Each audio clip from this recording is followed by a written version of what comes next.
So we are just going to have a look at Streptocarpus blooms today. No fluff, just the blooms. So let's turn you around and get into it. And we are in. So you know that my Streptocarpus have been really slow this year. Partly because of the temperature, partly because of spider mite infestation.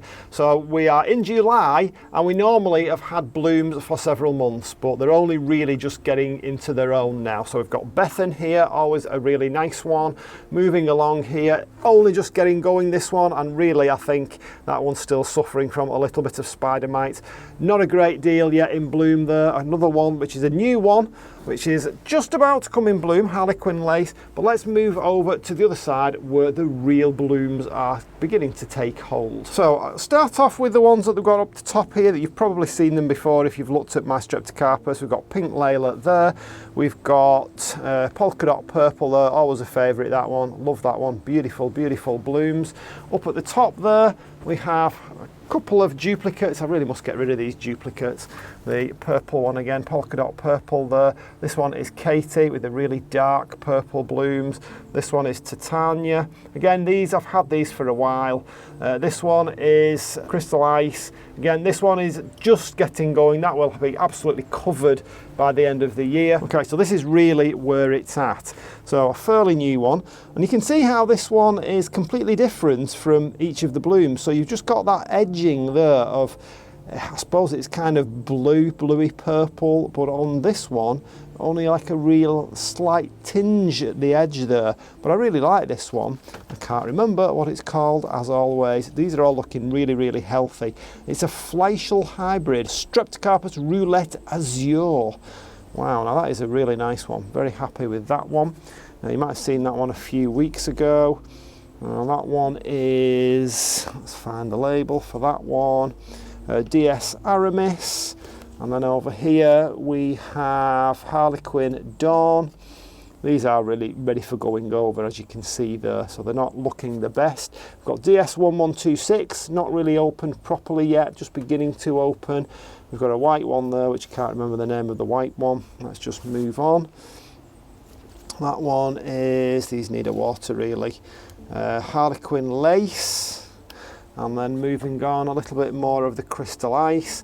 One of my favourites over here, this is a chocolate one. I think it's called DS Chocolate actually. Great big leaf on this one. You can see how, because I've got them all really, really close together, any kind of bug is going to very quickly spread from one plant to another. DS Hot Chocolate, of course, yes, DS Hot Chocolate.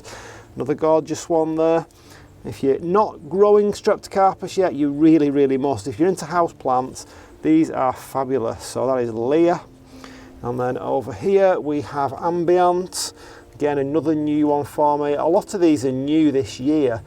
That one's, there's another Katie over there. This one here, so that one's going over there. This is Popcorn. Well, that's really nice. You can see it does look like popcorn, doesn't it? It really, really does. Well, this one is Harlequin Blue, very, very popular one, award-winning one. You can see the difference in the colours there between the newer blooms and the older, paler blooms. Down here we have Texas Hot Chocolate. Again, don't forget, these are not looking their best because of the mite infestation. And as time goes on, they will look better and better. I've only just fed them again. It'll be the second feeding that they've had. That one is, what's that one? Cariad or Sariad. Over here we have Mottil, Streptocarpus Mottil, looking very, very nice. I've seen that one already. This one's Falling Stars. What else have we got over here? I think that's all of them that are actually in bloom here. There are a few there that's not in bloom, so we'll twizz you around and have a look at a few that we've got on the other side. Okay, more of the same, you've seen these two. There's a few there that haven't yet started. There's another one, I can't wait for that one. This one is, again, it's another brand new one. So Roulette Cherry, I think we've looked at Roulette Cherry, haven't we? Or have we? I can't remember. Gets all muddled up. We've got DS Kalahari here, which is just about to do another set of blooms. So that's Streptocarpus. So I said we're just going to look at the Streptocarpus one. Bethan over there looking really nice as well. You can see the whole greenhouse is beginning to take off again. There's a couple more down there, but the duplicates of what you've already seen. I have got a number of Streptocarpus that haven't opened up yet. but you know, the mite infestation and so on. But things have really started to change almost immediately that I spray. You know, within days of me spraying, you know, we have orchids opening up that haven't shown any signs of opening up. We have pelargoniums beginning to come back to life again, just in a matter of days.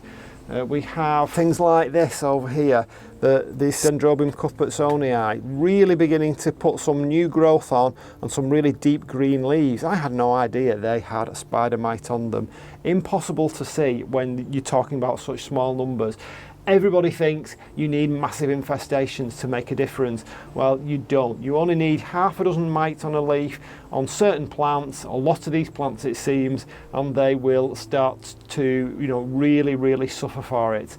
We have a lovely little bloom there. This is I mean, I say a lovely little bloom, it's unusual, isn't it? These are Cephalotus follicularis. I tend to leave them for a little bit and then I cut them off. I just think they look pretty weird next to the, you know, the weirdness of the moccasins, and then you've got these big long tall stems with blooms on the top. So that's my Streptocarpus. I said there'd be no fluff, so I just wanted to show you them, show you what's going on very briefly. If you're interested in supporting my channel, head over to my Patreon page, link in the description, and no doubt I will make a really in-depth Streptocarpus video again at some point. If you've got any questions about Streptocarpus, please write it in the comments. And if you haven't seen my previous in-depth video on Streptocarpus, I linked to it over there in the corner now. Go head over and watch that, and for now I'll see you on the next one.